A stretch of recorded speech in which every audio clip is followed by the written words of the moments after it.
So good morning, good afternoon, good evening, everyone. My name is Krista Ellis. If this is the first time that we have the pleasure of meeting each other, welcome to the Parkinson's Foundation's Mindfulness Monday.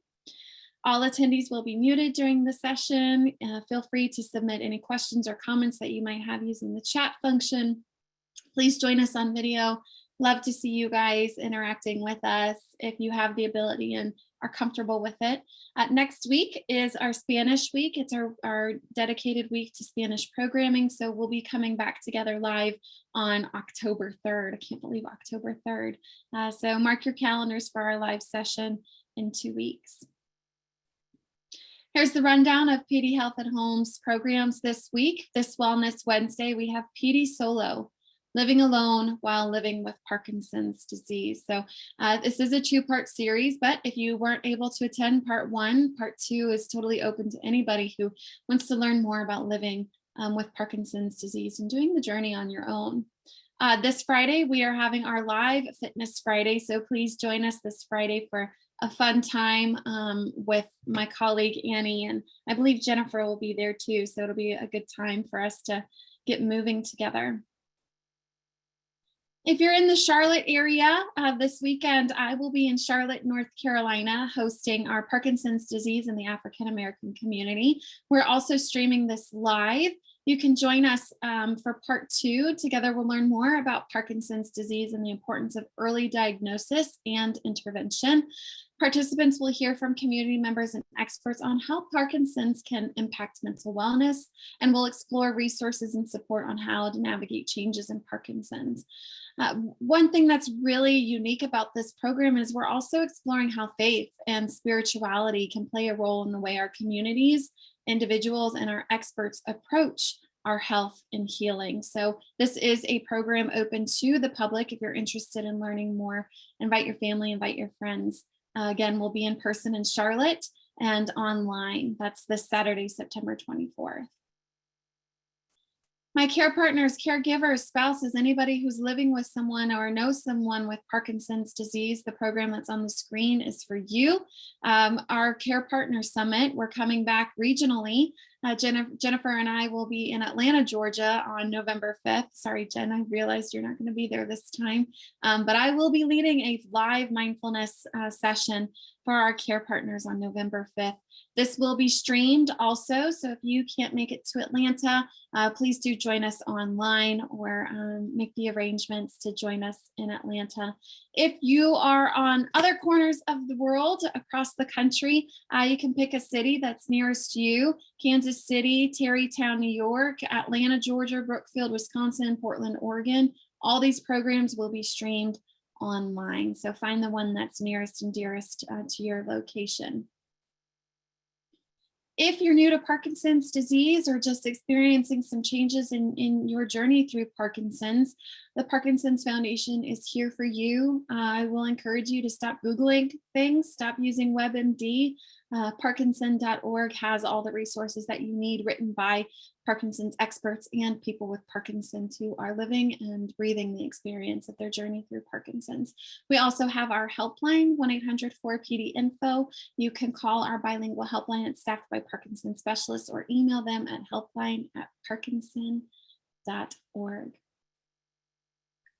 So today we are welcoming Dr. Taylor Rush from the Cleveland Clinic. Dr. Taylor Rush is out and about in the world right now, so she actually sent me a recording on how to mindfully name our emotions. Full disclosure, she's a little hard to hear, so turn the volume up on your computer so we can hear her nice and well. Jennifer, if you would open our session with Dr. Rush. Good afternoon, everyone. It's so good to be able to spend some time with you this afternoon and be able to talk a little bit more about mindfulness and how we can incorporate this into our day-to-day lives. So I was thinking about today's topic, and I wanted to spend a little bit of time with you guys discussing the importance and the helpfulness of mindful emotional naming. So for me, as a health psychologist, a lot of what I do with my patients is work on understanding how people feel, what contributes to their emotions, how their emotions then influence how they cope and how they connect with people. And for many people, when they first come into therapy, they're like, I don't know about all this touchy-feely stuff. I don't know if I want to talk about emotions. What good does it do anyways?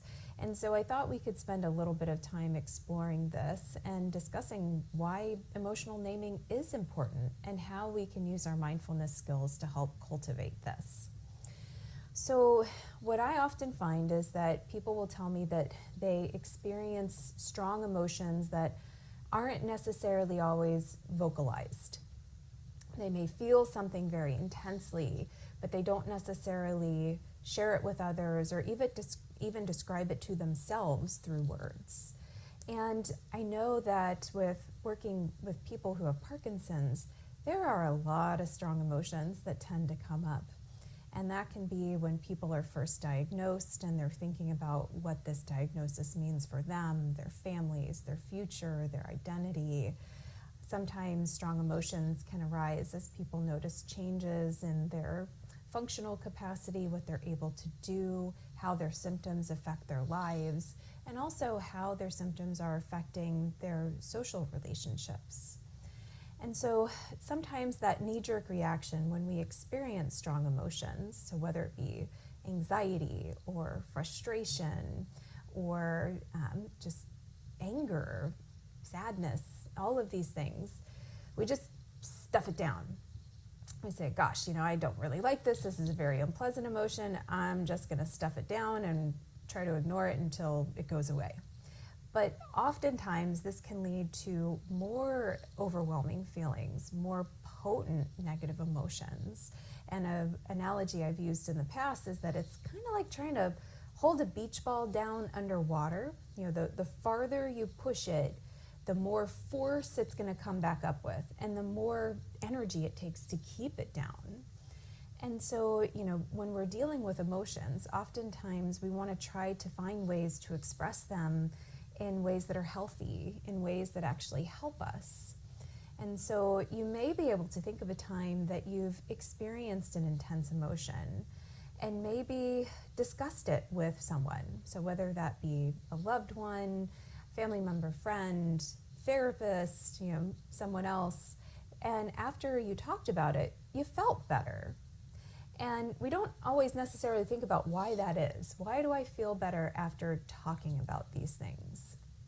And so what we know is that there's actually a lot that goes on in the brain when we verbalize our emotions, when we actually talk about them. So when we feel emotions and we acknowledge it and we speak it and we say how it is that we feel, there's actually some differences in how our brain processes that emotion and how we're able to manage it. And there's actually some really cool brain scan studies that help to back this up. And so some of the studies that have been done actually shows that, when we feel a strong emotion and that emotion occurs in the brain, we see a certain area of the brain light up in what's called the limbic system, so the amygdala. So this is part of the emotional center of our brain. And the amygdala is associated with how we interpret and process strong emotions related to survival, threat, as well as social connection. So this is where fear, anxiety, joy, love, desire, all of this starts kind of in that limbic system in the amygdala. And what is really interesting is that if our brain experiences that emotion, you see the amygdala light up, and you can see it light up pretty strongly. But interestingly, when people voice actually how they feel, we see another area of the brain light up. And so the technical term for that area of the brain is the right ventrolateral prefrontal cortex. So that's your $1 million word for the day, right ventrolateral prefrontal cortex. And what we know is that that part of the brain is actually up here in our more rational center of the brain. This is what helps us to think clearly, to plan, to be able to figure out what the next best step is going to be. And it helps us to process some of those emotional impulses so that we know what to do with it. So what we see is that when people are exposed to even just an angry face, and they say that face is angry, by vocalizing it, because it does evoke an emotional response in us, whether we realize it or not, by saying what that emotion is, we see that increased activation in the right ventrolateral prefrontal cortex, and it helps our amygdala to actually lower some of its activation. So by speaking the emotion, we actually lower some of the emotional clout related to that feeling. And so Dan Siegel, who is a neuroscientist who studies mindfulness intensively, he calls it name it to tame it. By naming our emotion, by acknowledging its presence, by seeing how it affects us, we actually are able to help calm the brain down and be able to then figure out, what do I do with this emotion? How do I need to manage it? And so when I talk to patients about, this is why we talk about emotions. This is why we have some of these touchy-feely kind of topics where I ask people to tell me how they feel. Because I tell folks, if you tell me you feel fine, technically that's not an emotion. And you guys have probably heard me say that in the past if you've watched some of my other sessions here. And, by actually naming what you feel, the emotion word, it helps our brain figure out how to reassemble some of how we cope with things. And that's where our mindfulness practice can really come into play. Because as you know, part of mindfulness is being able to cultivate present moment awareness with non-judgmental acceptance. Present moment awareness, so being in the moment, here and now, with what's going on, not judging it as good, bad, or questionable, and accepting it for what it is, not necessarily trying to change it, not saying that it needs to go away or we need to feel more of it, just accepting it for where it's at. So we can acknowledge our emotions and then voice them, which then helps us to not have to push down that beach ball constantly. And so by being able to just let the beach ball float on the surface, we don't put so much energy into suppressing our emotions, into avoiding our emotions. And we don't get consumed by that process. Then we don't waste our energy trying to constantly push them away. And so then that means that we can often use that energy towards other means. We can use that vocalization of our emotions to connect more with the people we love. We can vocalize how we feel in order to get our needs met. And we can invest energy in figuring out ways to work through difficult situations. And something I always tell my patients is that by vocalizing your negative emotions, we don't then wash it away. It doesn't just disappear. By saying, I'm feeling anxious, doesn't mean that the anxiety goes away. But it gives us a little bit of distance from it. It gives us a better objective understanding of what's going on. And then, gosh, okay, so if I'm feeling anxious, what does that mean? Does that mean, oh gosh, I feel it, in my shoulders. I feel that my jaw is tensing up. I feel that I'm a bit more prickly or irritable towards the people I care about. And so what does that mean I need to do? Does that mean maybe I'm not getting enough sleep? Maybe that means that I need to, do a little bit more of my mindful meditation practice. Maybe that means that, I haven't been doing some of the fun things that really matter to me lately, and I need to work on that. And so it just gives us some distance from the emotion to figure out, okay, this is how I feel, and there may be some really good reasons for that. So now what? How can I help manage this in a way that makes the most sense for me? So with that said, I thought that we could do a little bit of a mindfulness practice today on being able to acknowledge, and maybe if you feel comfortable and safe in your current environment to do so, actually verbalize some of the emotions that you may be currently experiencing. Just sit with it to see how it feels to do.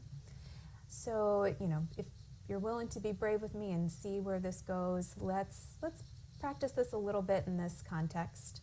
And if you feel like you're not in an environment where you can really do that, in a way that is safe for you right now, or that is comfortable for you right now. That's perfectly fine. Maybe it's something that you can do a little bit later.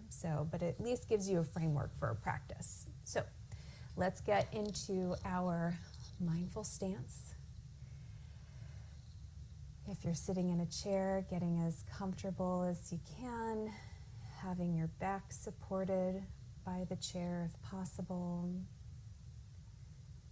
feeling your sit bones underneath you, grounding your feet on the floor if possible, and just taking a brief moment to notice where you are right now.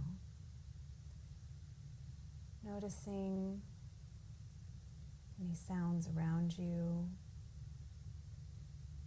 noticing sensations on your skin of warmth or coolness or breeze. And you can certainly close your eyes if that is comfortable for you, or just find a soft, fixed point on the floor, a couple feet in front of you, whatever feels the best for you in this moment.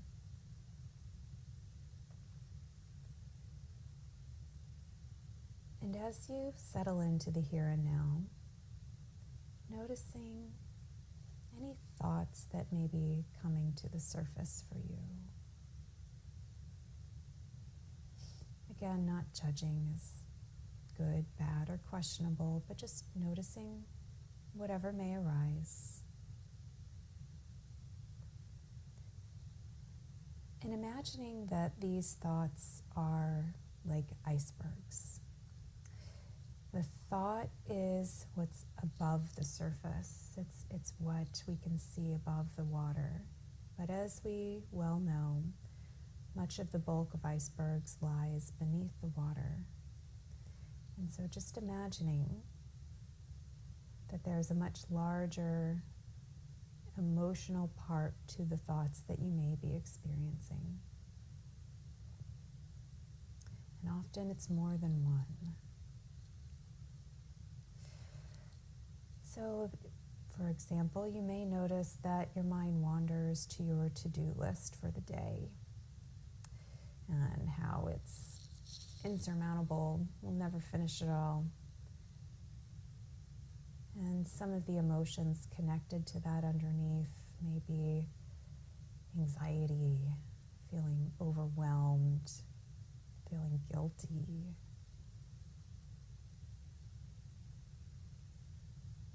Or you may notice that your mind wanders to concern for loved ones. Maybe a tension that's in a relationship right now, which can lead to connected feelings of loneliness or frustration, sadness. Or you may notice your thoughts drift to your Parkinson symptoms, which is very normal to happen. You may notice an emotional component to that underneath the surface as well. Helplessness, feeling frustrated, uncomfortable.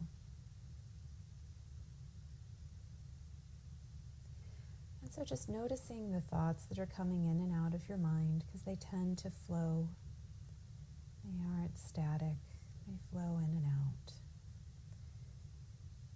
And what emotions are beneath those thoughts? What's the bulk of your iceberg right now? And again, if you feel comfortable doing so, saying them out loud.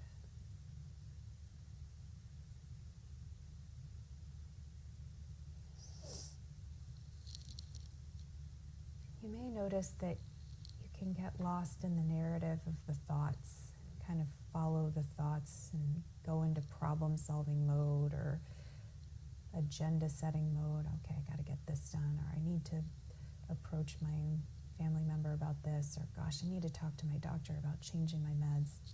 And anytime you start to notice that directive agenda setting, come back to the emotion. Gently bring yourself back to the emotional component to this and vocalizing it. I feel frustrated. I feel lonely.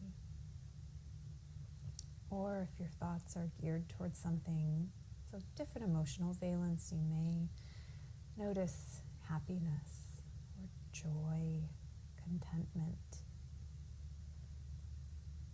And just noticing all the emotions that lurk around, because they're not necessarily always completely overwhelming or negative or strong. Sometimes they're more whispers.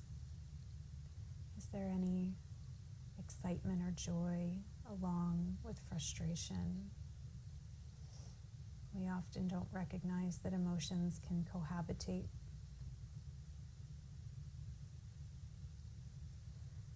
So every time a thought arises, practice naming out loud, if possible, the emotion beneath it, that larger bulk of the experience being the emotion.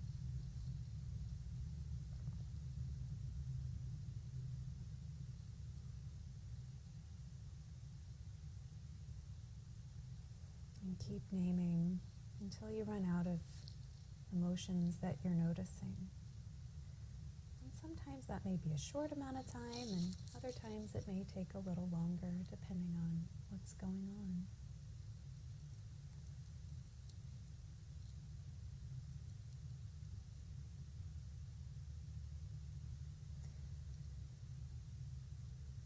And once you feel like you've named all the current emotions that are currently residing in your body and your brain, see if you can notice and connect where those emotions may live physically. Because sometimes that's a better cue for what we're feeling. So I know for me, if I start wearing my shoulders as earrings, there's a pretty good chance I'm stressed about something. But I may not notice the stress first. I may notice the shoulders first. In which case I slowly bring the shoulders down and name the emotion that I'm experiencing. I'm feeling overwhelmed by a deadline. I'm feeling pulled in many directions, and I'm not sure which to choose first, which makes me feel anxious.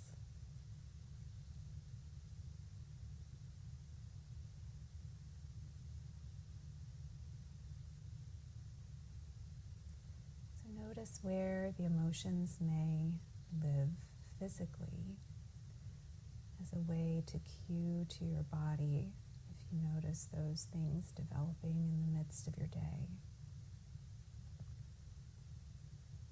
Again, it's a way to help us better understand the emotional context of our experiences, because our emotions don't just live in our head. They live in our behavior. They live in our bodies. It's important to understand how those things all connect. Gently observing, taking note, thinking of it as a way to just better understand yourself and how you're interacting with your environment.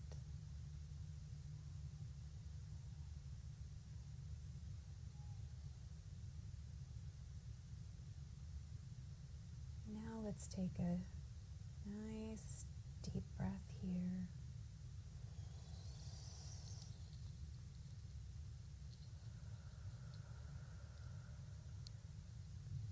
Slowly bringing your attention back to your body,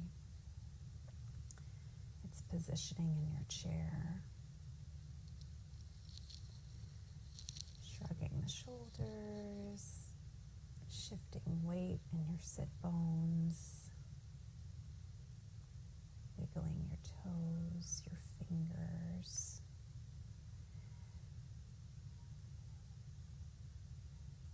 And if your eyes are closed, beginning to open them when it feels right to do so.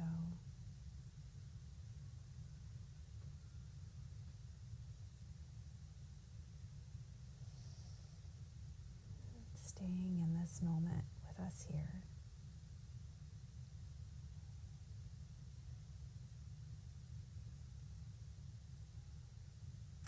And remembering, sometimes engaging in this activity can be overwhelming. It can be a little difficult depending on what's going on. But remembering the purpose is to help you. The purpose is by naming, vocalizing your emotions to at least yourself, if not others. You're allowing your brain an opportunity to then figure out what to do next, to basically find a way to manage through the difficult situation in the most adaptive way, in the way that can make the most sense, in the way that can protect you from further hurt or harm. So I challenge you to give this a try, and you can do it in small doses, even if it just means labeling your emotion as you feel them on the fly sometimes. And just see how it feels to practice that every once in a while. And you may find that sometimes, even the scary emotions, once vocalized, may not always feel quite so bad, quite so overwhelming. Maybe there are ways through managing them that we hadn't otherwise thought of. So I hope you enjoyed our practice today, and I look forward to seeing you all next time.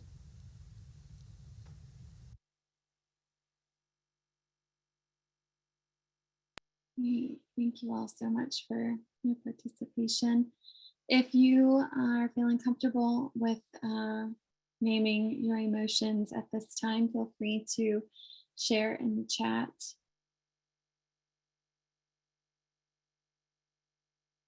I personally went through a wave of emotions.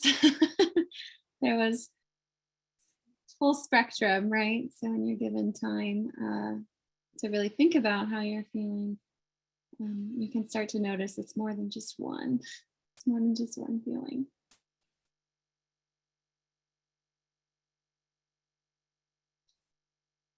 And we have people sharing irritated, frustrated, anxious, joy. It's a perfect example of the wave, right? Irritated, frustrated, anxious, but also some joy. I love that. Thank you, Sandy, for sharing. A gentle reminder as people are closing out, we will not be meeting live next week, but we will come back together the first week of October. So October 3rd is when I will see you all again. All right. Have a good time practicing naming your emotions, and I'll see you next month.